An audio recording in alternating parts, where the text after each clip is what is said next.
Hey everyone, want to use camera motion in Pika AI? In this video, I'll show you how to create dynamic camera movements in AI videos step by step.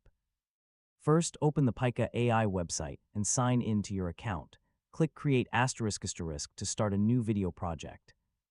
Next, choose * text to video * or image to video, depending on how you want to create your scene. Now write a detailed prompt that includes the camera movement you want. You can describe movements like zoom in, zoom out, camera pan, tracking shot, orbit movement, or cinematic camera angles. For better results, describe both the subject and the camera action together. For example, mention how the camera moves around the subject or changes focus during the scene. Next, adjust settings like video length, aspect ratio, quality, and style if those options are available. Click Generate * and wait while Pika AI creates your video with the requested camera motion. Once the video is ready, preview the movement and check if the camera motion looks smooth and natural.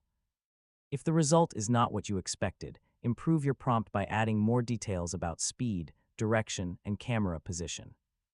Finally, export your finished video and use it for social media, marketing, or creative projects. And that's how you use camera motion in Pika AI. With detailed prompts and creative camera directions, you can create more cinematic and engaging AI videos. Thanks for watching, and don't forget to subscribe for more easy technology guides.